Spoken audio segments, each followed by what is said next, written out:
bonjour et merci de m'avoir écouté jusqu'au début. J'ai arrêté la chasse. Pardon, j'ai arrêté de manger la chasse. Ah oui. Ici, vous dites manger la chasse, hein, c'est rigolo.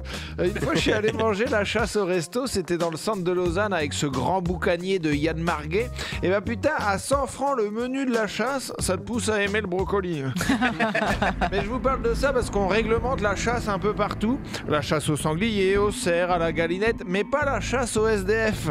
La chasse au SDF, elle a le vent dans le dos.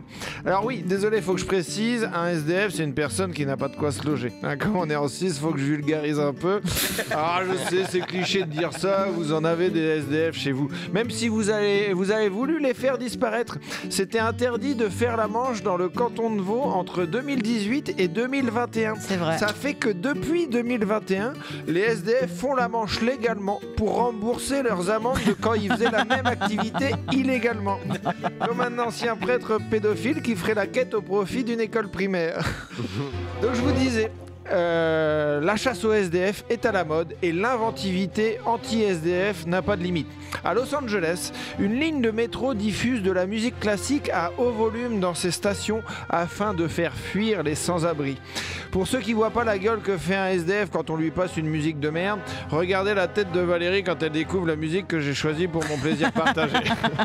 Telle une SDF chassée, elle part chercher refuge ailleurs, le plus souvent dans la régie de Valère, même si l'odeur est insoutenable. Valérie, entre le bruit et l'odeur, elle préfère l'odeur. Non mais, diffuser de la musique de merde pour te faire fuir, c'est une technique qui marche depuis longtemps avec moi. Ça s'appelle les Energy Music Awards. Ou la prog française du Paléo 2023. Big Flo et Oli, Ayana Kamura. Oh, acteur studio. Quand il fait un peu de mise en scène, ça a ses inconvénients en radio. Il y a un peu de vide sonore à un moment. Bon, en tout cas, c'est complètement assumé leur technique de faire fuir les SDF dans le métro de LA. La responsable du métro explique. L'idée est de créer une ambiance confortable pour que les gens qui effectuent un rapide passage dans la station ce soit agréable, mais intenable pour ceux qui souhaiteraient s'y installer trop longtemps. T'as plein d'endroits où un passage rapide est plus agréable qu'un long séjour. Chez tes beaux-parents ou dans une camionnette de pute. Hein, ou dans une camionnette de pute avec tes beaux-parents. En tout cas, pour empêcher les pauvres de squatter les centres-villes, il y a un dispositif très connu et répandu qui s'appelle le loyer. Simple et efficace, et ça marche à Lausanne comme à Paris.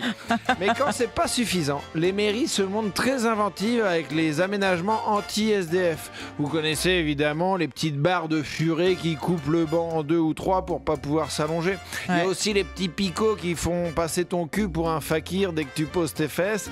Mais il y en a qui vont plus loin avec des installations qui existent vraiment. Plus esthétique, les sols avec des galets et des cactus. Après que des SDF aient passé leur nuit là-dessus, leurs fleurs exotiques qui poussent là, elles s'appellent pas ayahuasca ou peyote, hein, c'est trichomoniasis et chlamydia. Plus rare, les gouttières avec trous. Ils percent des petits trous dans la gouttière pour qu'il y ait un peu d'eau qui tombe régulièrement sur le SDF en dessous. Non. Alors en termes d'hygiène, c'est vraiment pas le plus critiquable. Hein.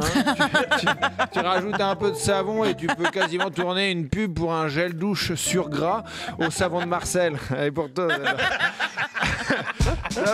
non mais soyons francs, si on veut vraiment pas de SDF, si on veut vraiment les éradiquer, on fait une rafle place de la Riponne. Une nuit, on les fout tous dans une camionnette, on les relâche en forêt et on attend que les chasseurs terminent le boulot. Hein, et comme ça ferait baisser le prix du menu. Hein, ça coûterait moins cher de manger la chasse. Merci de m'avoir laissé gagner ma vie jusqu'à la fin.